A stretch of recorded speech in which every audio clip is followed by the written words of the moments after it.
आज हमने chapter 12 start करना है estimation. Estimation basically statistical influence के अंडर आता है। अब जैसे कि हमने फर्स्ट ईयर में पढ़ा था, स्टैट्स के जो है दो ब्रांचेस होती हैं, एक डिस्क्रिप्टिव स्टैटिस्टिक और एक इन्फ्लुएंशियल स्टैटिस्टिक। ठीक है, डिस्क्रिप्टिव में हमने पढ़ लिया mean, median, mode, variance, quartile, standard, मतलब ये डिफरेंट चीज़ें हमने पढ़ ली थी, डायग्राम्स और ग्राफ्स, ये सब। और हमने कहा था इंटरेस्ट में होता है कि हम कंक्लूजन ड्रॉ करते हैं। ठीक है, कंक्लूजन ड्रॉ करते हैं किसी भी डिस्ट्रीब्यूशन के बारे में। अब ये बेसिकली वही है इंटरेस्ट हमारे पास। अब इंटरेस्ट की फर्दर हमारे पास दो टाइप्स होती हैं, एक होती है एस्टिमेशन और एक होता है टेस्टिंग ऑफ हाइपोथेसिस। अब टेस्टिंग ऑफ हाइपोथेसिस आपका नेक्स्ट चैप्टर है और एस्टिमेशन आपका ये वाला चैप्टर है।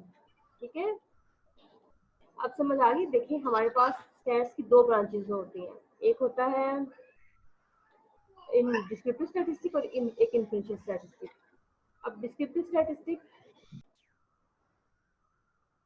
स्टैटिस्टिक में आपका मैंने बताया कि आपका जो सारा आपने अभी तक पढ़ा था फर्स्ट ईयर में वो सारी चीजें थी। और इन्फ्लुएंशियल में हमने देखनी है, इसकी दो टाइप्स होती हैं, एक एस्टिमेशन और एक होती है टेस्टिंग ऑफ हाइपोथेसिस। अब एस्टिमेशन अब हम रियल लाइफ में यूज करते हैं। देखिए आमतौर पे हम कहते हैं किसी चीज का एस्टिमेट लगा के बताते हैं। एस्टिमेशन बेसिकली हमारे पास रफ आइडिया होता है उस चीज का, जो है हम कह सकते हैं कि इतने इस चीज को ये एस्टिमेट कर दें, पॉपुलेशन को ही इस तरह से एस्टिमेट करते हैं कि हम हमारे पास कोई सैंपल होता है, उसके बेस पे हम कह सकते हैं कि पॉपुलेशन ये शो करेगा। ठीक है, ये बिहेवियर।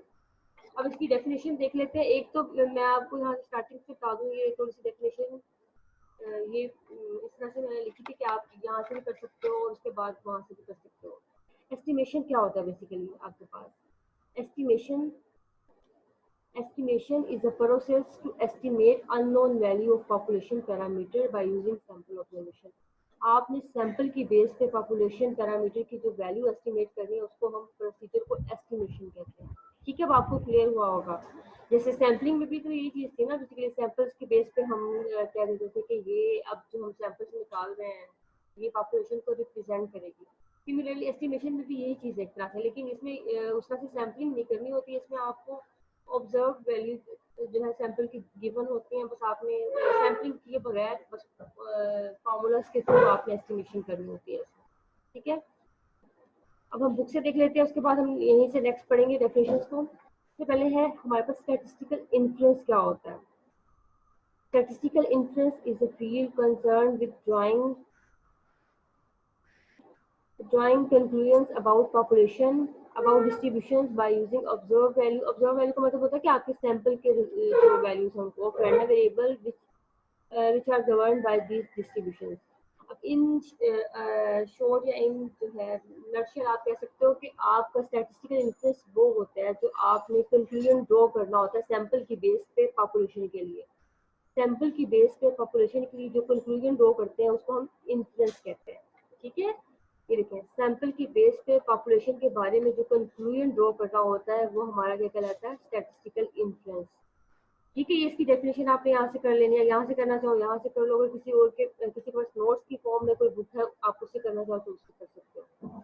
नेक्स्ट फर्दर है statistical influence are the conclusions made about the unknown value of parameter of population using limited information contained in observed sample. अब लिमिटेड इंफॉर्मेशन का मतलब है कि आपको बस सैंपल की इंफॉर्मेशन गिवन होगी, इसके अलावा थोड़ी सी, इसके अलावा पूरी पॉपुलेशन की इंफॉर्मेशन गिवन नहीं होगी।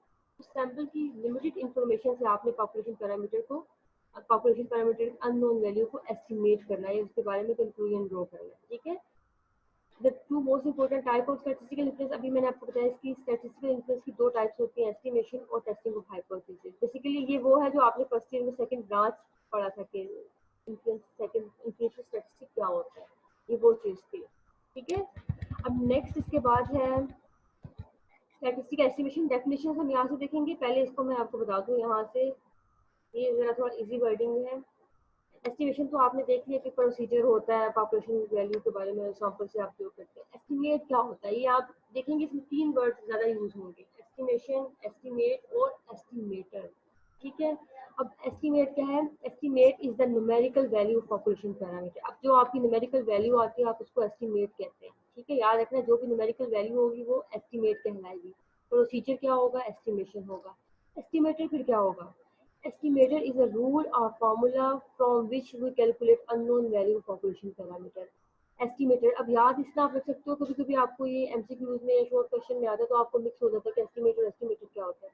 अब जिसमें ये ओ आता है एस्टिमेटर, इसका मतलब है ये रूल या फार्मूला है। ठीक है, मैं इसका जब पढ़ती थी अपने उसमें स्टडी लाइफ में तो मैं ऐसे याद किया हुआ था।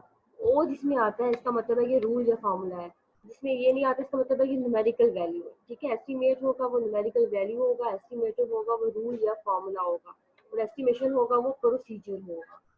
ठीक है, नेक्स्ट अब हम देखते हैं स्टैटिस्टिकल एस्टिमेशन क्या होता है।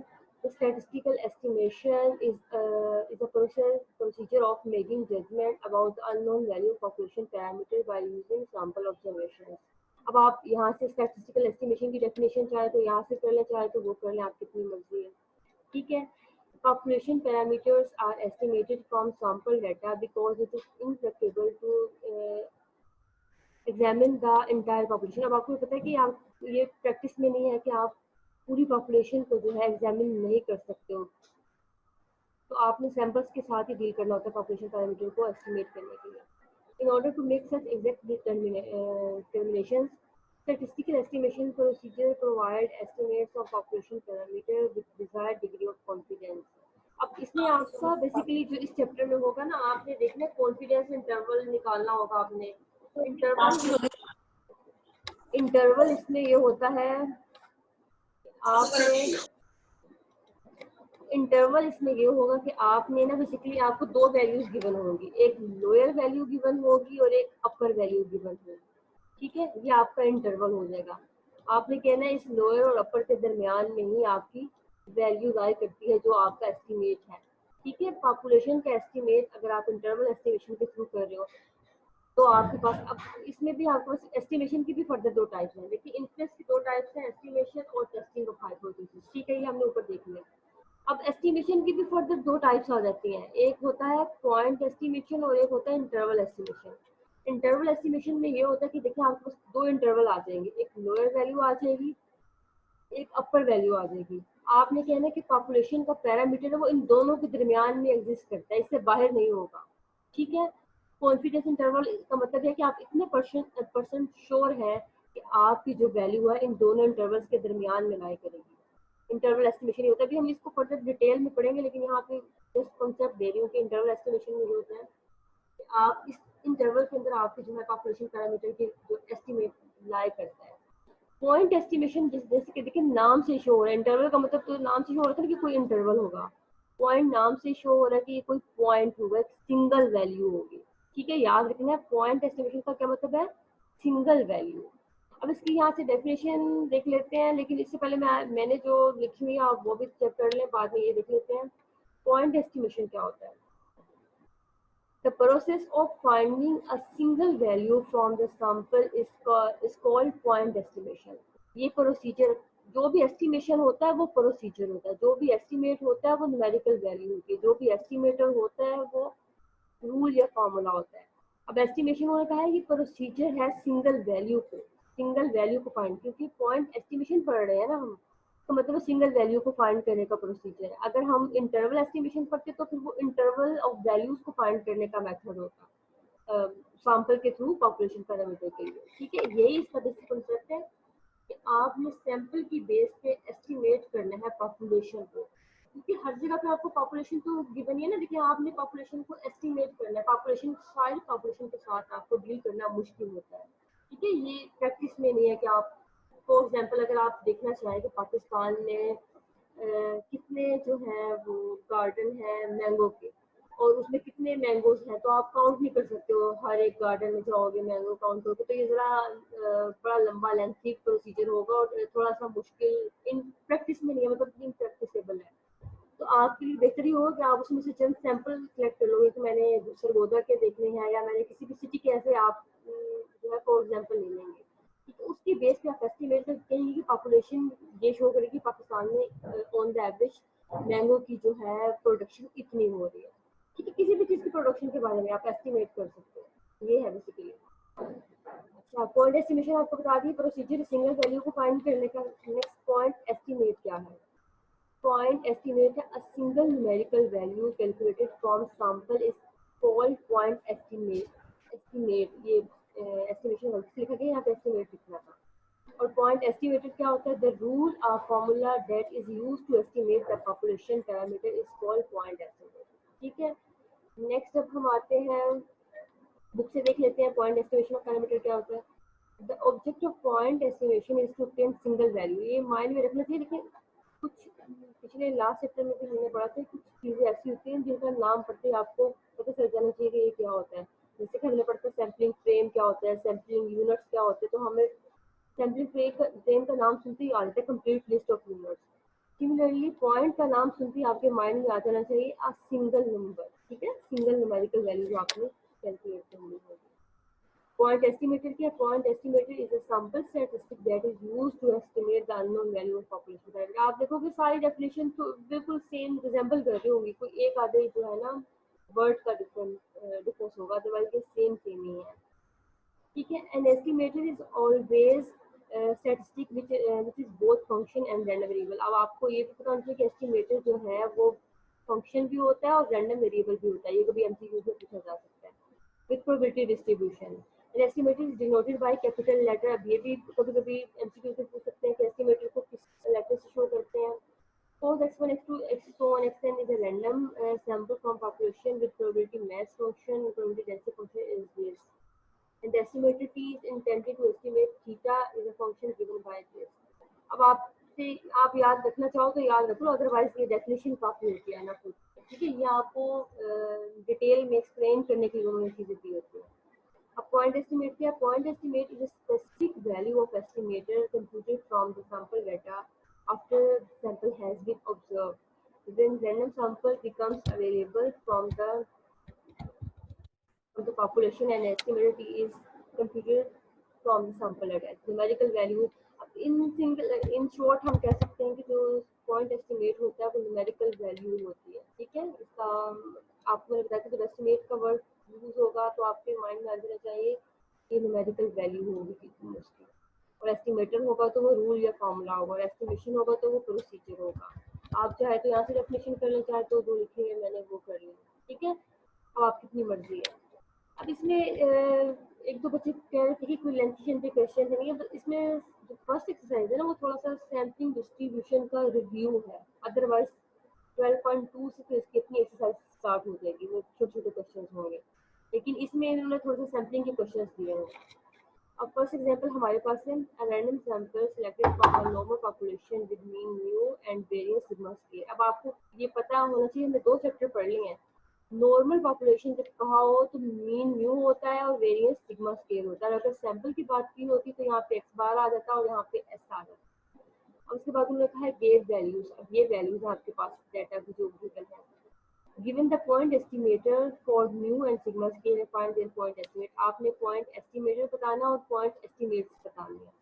ठीक है, अब हमारे पास इसका मतलब ये है कि सिंपल इस डाटा का हमने मीन और वेरिएंस फाइंड करना है। ठीक है, हमने एक्स जो भी फार्मूले के मुताबिक आपको इजी लगता है, आप चाहे तो ये वाला फार्मूला यूज कर लें वेरिएंस का, चाहे तो वो समेशन एक्स के over n minus mu scale कर लें, आप कितनी मर्जी है। हमने पहले लिखा point estimate of population mu, हमने ये मीन निकाल लिया। फिर पॉइंट एस्टिमेट था, ये पॉइंट एस्टिमेटर था, ये पॉइंट एस्टिमेटर में फार्मूला आ गया। देखिए फार्मूला आ गया ना, जस्ट फार्मूला लिखे उन्होंने, कोई कैलकुलेशंस नहीं की। पॉइंट एस्टिमेट में उन्होंने उसको वैल्यूज को पुट करके आपको न्यूमेरिकल वैल्यू दे। यहाँ पे देखें इसका रियल यूज समझ आ गया कि पॉइंट एस्टिमेटर क्या है, फार्मूला है, पॉइंट एस्टिमेट क्या है, आपके पास वैल्यू आ गई। और सिंगल वैल्यू का मतलब यही था कि सिंगल सिंगल वैल्यूज आएंगी, कोई आपके पास सेट ऑफ वैल्यूज या फिर इंटरवल नहीं आएगा। इंटरवल एस्टिमेशन में आप देखोगे आपके पास इंटरवल आएगा, हमेशा सिंगल वैल्यू नहीं आएगी, जैसे कि इसमें सिंगल वैल्यू आ गई। अब पॉइंट एस्टिमेटर के लिए फिर उन्होंने फार्मूला दे दिया कि आपका point estimator of population variance sigma scale is this. आपको एस के का ये वाला फार्मूला और ये वाला दो फार्मूले। अब आपको ये भी पता है कि आपका ये जो ये n है इसका डिवाइजर और इसका n है n-1 है। इस वाले को हम कहते हैं बायस्ड वेरिएंस और इस वाले को हम कहते हैं अनबायस्ड वेरिएंस।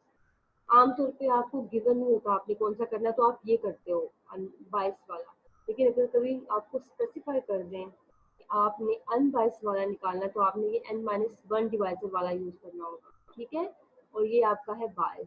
ठीक है, पहले उन्होंने दोनों फार्मूलाज बता दिए एस्टिमेटर में, एस्टिमेट में जाके उन्होंने इसमें वैल्यूज पुट कर दी और आपके पास सिंगल न्यूमेरिकल वैल्यूज आ गई। इन सिंगल न्यूमेरिकल वैल्यूज को आप कहते हो पॉइंट एस्टिमेट। जस्ट मीन और वेरियंस फाइंड करना था, बस मेथड ये था कि आपने फॉर्मूले के साथ लिख देना था पॉइंट एस्टिमेटर और न्यूमेरिकल वैल्यू के साथ आपने लिख देना था ये पॉइंट एस्टिमेट। ठीक है। नेक्स्ट अनबायसनेस क्या होता है। अच्छा, सबसे पहले मैं आपको बता दूं कि आपके जो होते हैं ना प्रॉपर्टीज ऑफ गुड एस्टिमेटर आपके पास क्या होता है। ठीक है, गुड एस्टिमेटर की 4 प्रॉपर्टीज होती है, माइंड में रखना। आपकी जो जो भी गुड एस्टिमेटर कहलाएगा मतलब वो हर आपके लिए ये जो वैल्यू है पॉपुलेशन को बेस्ट रिप्रेजेंटेटिव है, तो वो कैसे होगा, उसकी 4 प्रॉपर्टीज होती हैं। अब आपके कोर्स में तो यहाँ पे अनबायसनेस है जस्ट, लेकिन नेक्स्ट क्लासेस में आप जाते हैं तो एफिशिएंसी, सफिशिएंसी, कंसिस्टेंसी, ये सारी इसकी 4 प्रॉपर्टीज हैं, ये चारों वेरीफाई होती हैं तो हम उसको कहते हैं वो क्या है, गुड एस्टिमेटर। ठीक है। गुड एस्टिमेटर की हमेशा 4 प्रॉपर्टीज होती हैं। अनबायसनेस, अनबायसनेस का मतलब क्या होता है, इसमें कोई बायस नहीं है, जो आपका सैंपल का रिजल्ट है वो आपके पॉपुलेशन पैरामीटर के इक्वल आ गया, कोई बायस नहीं है। अनबायसनेस का मतलब है नो बायस। अगर यहाँ पे बायस्ड होता तो इसका मतलब है ये आपस में इक्वल नहीं आने थे। ठीक है, समझ आ रही है ना सबको। अनबायसनेस का मतलब है कि ये आपका जो है पॉपुलेशन से जो आप एस्टिमेट कर रहे हैं वो आपके पॉपुलेशन पैरामीटर के इक्वल वैल्यू होगी, ये प्रॉपर्टी वेरीफाई होती है। एफिशिएंसी, सफिशिएंसी, कंसिस्टेंसी क्या आप नेक्स्ट क्लासेस में जब जाएंगे तो आप पढ़ेंगे। ठीक है जी। अब नेक्स्ट आ रहे हैं इसकी डेफिनेशन, यहाँ से देखते हैं अनबायसनेस क्या होता है। The distribution of an estimator should be centered in some sense at the value of the parameter to be estimated, because the expected value is a measure of expected value। आपको पता नहीं क्या होता है किसी भी चीज़ की हम एक्सपेक्टेशन ली, जैसे एक्सपेक्टेशन ली हुई है इसको एक्सपेक्टेड वैल्यू कहते हैं। Expected value is a measure of center of a distribution. A reasonable requirement for estimated T is this expected value is this. This property is called as unbiasedness of the estimator of T। अब इसकी जो है ना ये definition जरा थोड़ी lengthy है, आप चाहे तो उसकी शॉर्ट सी डेफिनेशन कहीं से ढूंढ के कर सकते हो। अगर मैं बोल दूँ, मुझे याद नहीं रहा था इसके लिखनी, मैं बोल देती हूँ, आप अगर लिखना चाहते हैं तो लिख लें। An estimator is said to be unbiased estimator if its expected value is equal to population parameter। मैं नेक्स्ट रिपीट करती हूँ। An estimator is said to be unbiased estimator if its expected value is equal to population parameter। ठीक है, वैसे ये I think शायद आगे कहीं जाके इसमें आ भी जाए। अनबायसनेस की आपने जहाँ से आपको इजी लगती है वो कर लें, अगर इसको अपनी वर्डिंग में लिखना चाहते हो तो ये लिखते हैं। कभी कभी आ जाता है शॉर्ट क्वेश्चन में कि अनबायसनेस क्या होता है, तो आप बता सकते हो उसको। ठीक है। अच्छा, unbiased estimator, an estimator is unbiased if the mean of a sampling distribution is equal to population parameter to be estimated। अब देखिए ये इसकी जो है एक्सपेक्टेड वैल्यू पॉपुलेशन पैरामीटर के इक्वल आ जाए तो इसको हम क्या कहते हैं, अनबायस्ड एस्टिमेटर। ठीक है, ये जो भी मैंने डेफिनेशन बोली थी बेसिकली ये इस चीज की है। An estimator is said to be unbiased estimator if its expected value is equal to population parameter। अच्छा जी, ये आ गई हमारे पास ये डेफिनेशन अनबायस्ड एस्टिमेटर की। बायस्ड एस्टिमेटर क्या होता है, हमने भी लास्ट चैप्टर में पढ़ा भी था, बायस्ड और एरर। अब बायस्ड हमारे पास क्या होता है, an estimated t of the population parameter theta is said to be biased. अगर ये दोनों आपस में इक्वल नहीं होंगे तो वो क्या हो जाएगा, बायस्ड हो जाएगा। अभी मैंने आपको बताया था जो प्रॉपर्टीज बता रही थी, अगर ये इक्वल आते हैं तो अनबायस्ड, अगर ये इक्वल नहीं आते तो बायस्ड। ठीक है। और बायस आपको पता है 3 तरह का होता है। या तो आप कह सकते हो कि नेगेटिव बायस, अगर वो वैल्यू में डिफरेंस आता है, इन दोनों का डिफरेंस लेते हैं, अगर नेगेटिव वैल्यू आती है तो वो कहते हैं नेगेटिव बायस। अगर इन दोनों का डिफरेंस लेते हैं पॉजिटिव वैल्यू आती है जिसको हम कहते हैं पॉजिटिव बायस। और नो बायस का मतलब है, ये बात आपने याद रखनी, इन अदर वर्ड्स नो बायस का मतलब होता है अनबायस। ठीक है, कभी कभी आपसे ये पूछ लेते हैं कि नो बायस का क्या मतलब है, तो नो बायस का मतलब होता है अनबायस इन अदर वर्ड्स। ठीक है, बायस भी आपने देख लिया और बायस एस्टिमेटर भी देख लिया।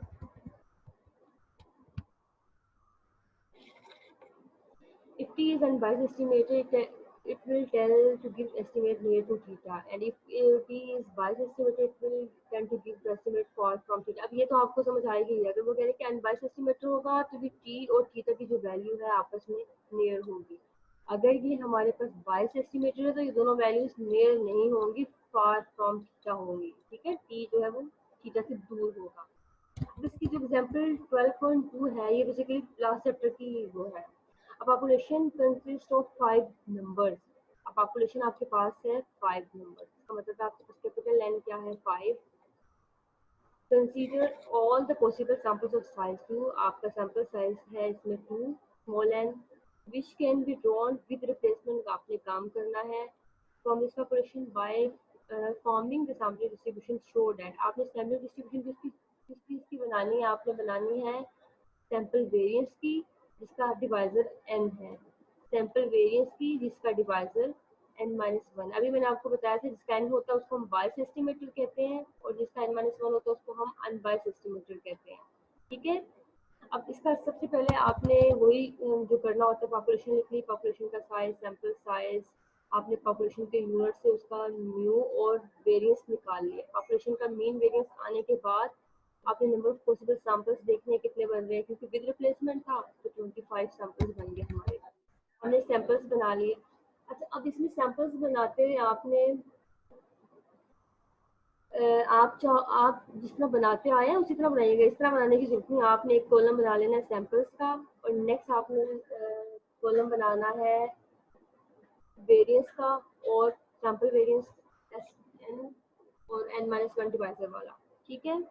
अब हमारा जो फर्स्ट है पार्ट, हमने सैंपल्स बना लिए। नेक्स्ट हमने देख लिया कि सैंपल का वेरिएंस निकालने के हमारे पास ये फार्मूला होता है, summation x minus x bar whole square over n को उन्होंने फर्दर सिंपलीफाइड फॉर्म में लिख दिया x1 minus x2 whole square over 4, ठीक है। अगर n हमारे पास 2 है तो हमारा ये वेरिएंस आता जाएगा।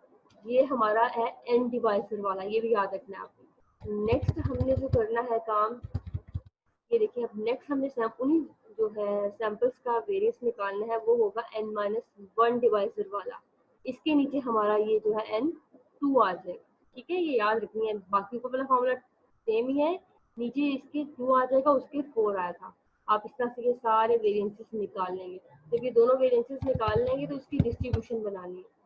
The sampling distribution of S-square is mean R. आपने सबसे पहले S-square लिख लिया जो आपका बायस वाला था, नेक्स्ट उसकी फ्रीक्वेंसी लिख ली और उसकी प्रोबेबिलिटी लिख ली। प्रोबेबिलिटी तो आप पता नहीं कैसे निकालते हैं, 5/25, 8/25, सो इस तरह करके आपने प्रोबेबिलिटी निकाल ली। नेक्स्ट आपने इसका मीन के लिए सिर्फ ये वाला कॉलम निकालना है, स्केयर प्रोबेबिलिटी का स्केयर। आपने देखा था ना लास्ट चैप्टर में भी हमने जब पढ़ा था वेरिएंस के लिए हमें सैम्पलिंग डिस्ट्रीब्यूशन का वेरिएंस निकालने की जरूरत नहीं होती है, ठीक है, जस्ट मीन के लिए कॉलम बनाते हैं इसमें, ठीक है। अब नेक्स्ट हमने इसी एक्सपेक्टेड वैल्यू ले ली इस डिस्ट्रीब्यूशन की, तो हमारे पास इसकी वैल्यू आ जाती है 4 और जो हमने ऊपर वेरिएंस निकाला था वो था हमारा 8। तो ये दोनों आपस में इक्वल नहीं आए क्योंकि ये बायस एस्टिमेटर था। ये यहाँ से याद रखना है आपने, ये बायस एस्टिमेटर था आपका। एस के का जो आपने फॉर्मूला पढ़ा है ये देखें, इसके नीचे डिवाइजर n है और ये मैंने आपको पहले बताया ये क्या होता है, बायस। अगर n-1 डिवाइजर होता है तो वो होता है अनबायस। ये दोनों आपस में इक्वल नहीं आए हैं। Expected value of sample is equal to population parameter नहीं आया है, ठीक है। हम बायस में ये चेक करते हैं ना, एक्सपेक्टेशन लेते हैं सैंपल वैल्यू की और वो हमारी इक्वल आती है पॉपुलेशन पैरामीटर पे। लेकिन इस केस में आप देखिए हमने सैंपल की एक्सपेक्टेशन ली है तो वो इक्वल नहीं आई पॉपुलेशन पैरामीटर के, ठीक है। आप कह सकते हो ये बायस एस्टिमेट है। नेक्स्ट आपने डिस्ट्रीब्यूशन बना ली उसी एस के हेड की, बायस अनबायस एस्टिमेटर वाला जो था आपका एस, आपने उसका जो वैल्यूज आ रही थी वो वेरिएशन लिख ली, उसकी फ्रीक्वेंसी लिख ली, उसकी प्रोबेबिलिटी लिख ली, आपने उसके मीन के लिए कॉलम बना लिया। वेरिएंस के लिए कॉलम नहीं बनाना होता इसके, ठीक है, मीन निकाल लिया, एक्सपेक्टेड वैल्यू ऑफ एस के हेड निकाल दिया, ठीक है। इसको एस के हेड पढ़ते हैं, कुछ लोग कैप पढ़ते हैं, आप कितनी मर्जी जो आपको फिजिबल लगे। अब इसमें हमारी वैल्यू आप देखेंगे तो 8 आ गई। इसका मतलब है हमारी जो है expected value of sample is equal to population parameter आ गई। ये हमारा क्या हो जाएगा, अनबायस्ड एस्टिमेटर, ठीक है। अगर हमारी वैल्यू इक्वल नहीं आती इस चीज़ के तो ये हो गया हमारा बायस्ड एस्टिमेटर, और अगर ये वैल्यू इक्वल आ गई तो हमारा हो गया अनबायस्ड एस्टिमेटर। ठीक है, ये कॉन्सेप्ट क्लियर हुआ। मैंने आपको स्टार्टिंग में बताया था कि ये जो n डिवाइजर होता है ये बायस एस्टिमेटर होता है, जो n-1 डिवाइजर होता है ये अनबायस एस्टिमेटर होता है। ठीक है, अब इसमें हमने निकाल के देख लिया एस स्केयर, हमने जो है सैंपल्स बने, सबसे सारा काम जो पर हमारा होता है सारा लास्ट चैप्टर में जो हमने पढ़ चुके हैं वो वाला काम था। हमने सैंपल्स बना लिए, उसके बाद सैंपल्स का एस स्केयर निकाल लिया एन माइनस डिवाइजर वाला, फिर एस स्केयर हैट निकाल लिया एन माइनस वन डिवाइजर वाला, फिर उनकी डिस्ट्रीब्यूशन बनाई फर्दर, उनका हमने मीन निकाला और पॉपुलेशन के वेरियंस से हमने उनको प्रॉपर्टीज को वेरीफाई किया और हमने देखा कि आपस में इक्वल नहीं आ रहे। अगर फॉर एग्जांपल हमारा ये मीन का करना होता है तो हम यहाँ पे मीन लिखते हैं ना, मीन की डिस्ट्रीब्यूशन निकालते हैं, लेकिन यहाँ पे हमें वेरियंस की डिस्ट्रीब्यूशन चाहिए, इसलिए हमने सिग्मा स्केयर से कंपेयर किया। हमने मीन को कंपेयर करने के लिए लेके नहीं आए क्योंकि मीन की जरूरत ही नहीं है ना, इसमें हमारा वेरियंस से कंपेयर करना है। ठीक है, अब आपको समझ आ गई कि बायस और अनबायस एस्टिमेटर क्या होता है। बायस में आपका रिजल्ट इक्वल नहीं आता पॉपुलेशन पैरामीटर और सैंपल का, अनबायस में आपका सैंपल का जो एस्टिमेट होता है वो पॉपुलेशन के पैरामीटर के इक्वल आता है। ठीक है, अब बेस्ट एस्टिमेटर क्या होता है। अब बेस्ट एस्टिमेटर हमारे पास ये होता है कि अगर आपके पास काफी ज्यादा एस्टिमेटर्स हो तो आपने देखना हो कि बेस्ट एस्टिमेटर के सारे आपके अनबेस्ट एस्टिमेटर निकल आए हो। ठीक है, आपके पास सेट ऑफ वैल्यूज हो, मतलब 5 सैंपल्स हो, आपने सैंपल वन का भी अनबायस निकला है, सैंपल 2 का भी अनबायस निकला है, सैंपल 3 का भी अनबायस निकला है, सैंपल 4 का भी, सैंपल 5 का भी, सबका आपका जो अनबायस एस्टिमेटेड निकल आया। अब आपने देखना कि इन बेस्ट एस्टिमेटेड के तो सारे अनबायस हैं, अनबायस का मतलब तो ये ना कि पॉपुलेशन को रिप्रेजेंट कर रहे हैं, लेकिन इसमें बेस्ट एस्टिमेटेड क्या होगा।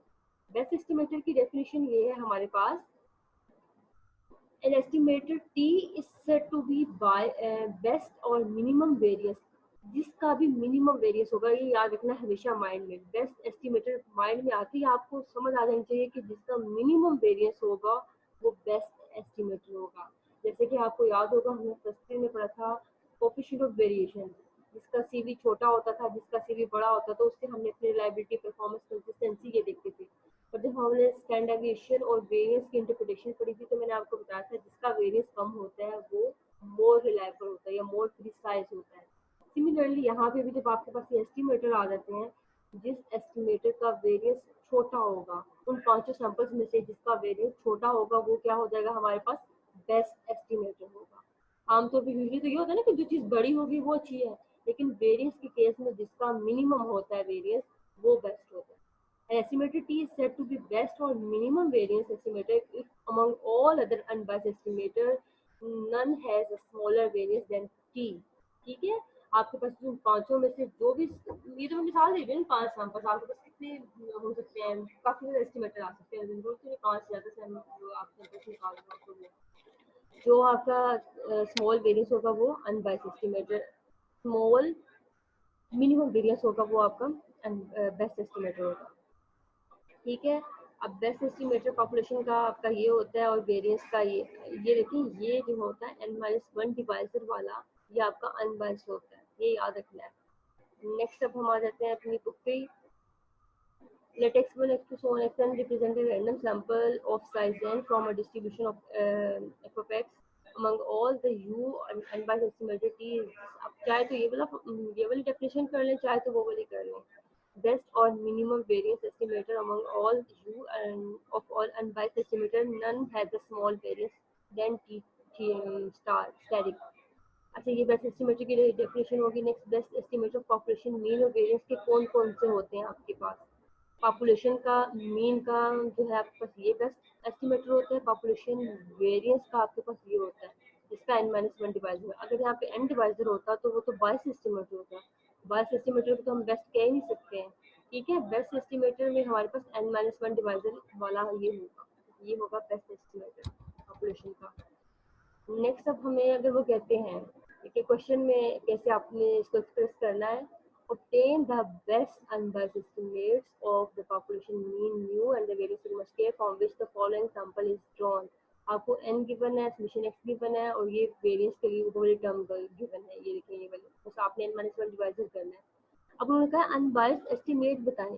हम अगर अनबायस्ड एस्टिमेट अगर फॉर एग्जांपल हमने ना पढ़ा होता तो हम ऐसे कर देते बेस्ट एस्टिमेटर के लिए, इसको n से डिवाइड करके कह देते कि वेरिएंस आ गया, लेकिन हमें पता है अनबाइस एस्टिमेटर में वेरियंस का n-1 डिवाइजर होता है, इसलिए हमने n-1 डिवाइजर वाला यहाँ पे मीन दे दिया और सॉरी वेरियंस दे दिया और ये मीन का फॉर्मूला और मीन निकाल कर दे दिया। ये हमारे क्या हो गए, बेस्ट अनबाइस एस्टिमेट्स हो गए।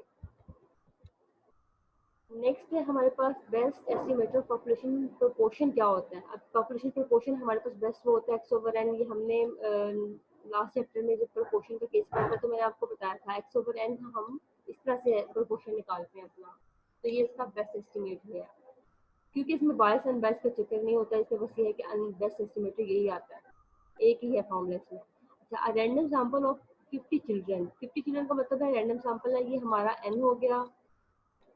A large school in a institution and a number who are left-handed। अब जिनका लेफ्ट हैंड से जो लिखते हैं उनका आपने करना है, प्रोपोर्शन निकालना है। It is found that 6 are left handed. अब आपके उन्होंने बता दिया कि आपके फेवरेबल आउटकम मतलब 6 हैं जिनके लेफ्ट हैंड है। ऑब्टेन एन अनबाइस्ड एस्टिमेट, आपने अनबाइस्ड एस्टिमेट बताना है of proportion of children in school who are left handed. N given है आपको, एक्स गिवन है, आप प्रोपोर्शन निकाल लेंगे और आपका क्वेश्चन सोल्व हो गया। ठीक है, ये हमारा हो गया अनबाइस्ड एस्टिमेट। नेक्स्ट फर्दर हम इंशाल्लाह कल पढ़ेंगे। एक्सरसाइज में आप देख लीजिएगा जो आपसे क्वेश्चन अटेम्प्ट होते हैं उनको कोशिश कीजिएगा कर लें। अब देखिए ये क्वेश्चन नंबर जैसे कि 4 है, 4 का बी पार्ट है। Population consist of 5 numbers. आपके पास ये यूनिट्स है पॉपुलेशन के और आपने सैंपल साइज 2 लेना है और विद रिप्लेसमेंट काम करना है और डिस्ट्रीब्यूशन आपने फॉर्म करनी है एक्स बार की और एस के की। सबसे पहले तो आपने एक्स बार लिख लिया, मतलब उन्होंने कहा इसकी डिस्ट्रीब्यूशन बनानी है और ये शो कर रहा है कि अनबाइस्ड एस्टिमेटर है पॉपुलेशन मीन का, म्यू का या नहीं। नेक्स्ट उन्होंने कह दिया कि स्केयर आपका ये होगा, आपने बाइस एस्टिमेटर निकालना है, इसमें अनबाइस वाला नहीं करना, बाइस वाला यूज करना है। तो ये सारी चीज़ें आप निकाल के बता देंगे। आपने इसमें एक्स बार की भी डिस्ट्रीब्यूशन बनानी है और स्केयर की भी बनानी है। दोनों डिस्ट्रीब्यूशन बनाने के बाद आपने मीन से कंपेयर करना है, मीन वाली डिस्ट्रीब्यूशन का, और वेरियंस के लिए इस वेरियंस से कंपेयर करना है और ये क्वेश्चन आपका सोल्व हो जाएगा। नेक्स्ट जैसे कि क्वेश्चन नंबर 5 का ए पार्ट है, finite population consist of this. ये आपके पास पॉपुलेशन है, consider all possible samples of 2, size आपका 2 है, ये पॉपुलेशन के यूनिट्स है, विद रिप्लेसमेंट काम करना है और डिस्ट्रीब्यूशन बनानी है। अब यहाँ पे देखेंगे आप अब 3 काम आ गए, आपने एक्स बार की डिस्ट्रीब्यूशन बनानी है, स्केल की बनानी है और अनबाइस्ड स्केल मतलब वेरियंस की बनानी है। ठीक है, एक्स बार का फॉर्मूला आपको गिवन है कि आपका ये अनबाइस्ड एस्टिमेटर आएगा। जब आप इसको शो करोगे तो ये अनबाइस्ड एस्टिमेटर इसकी देखिए इस तरह से आ जाएगा जैसे हम करते रहे हैं, expected value of x bar is equal to mu, ये आपका रिजल्ट आएगा इसका फर्स्ट का। सेकंड का आपको गिवन है जिस एग्जांपल में उस तरह से करना, आपने एस के निकाल के उसका देखेंगे तो ये आपस में इक्वल नहीं आएगा क्योंकि ये बाइस एस्टिमेटर है। n-1 डिवाइसर वाला आप देखेंगे ये आपका अनबाइस्ड एस्टिमेटर है, ये आपस में इक्वल आ जाएगा। जैसे यहाँ पे देखिए ये बाइस एस्टिमेटर और ये अनबाइस्ड एस्टिमेटर हो जाएगा। ठीक है, इतना ही काफ़ी है आज के लिए। नेक्स्ट इंशाल्लाह बाकी रिमेनिंग हम कल एक्सरसाइज भी देख लेंगे और रिमेनिंग पार्ट। ठीक है, एनी क्वेश्चन?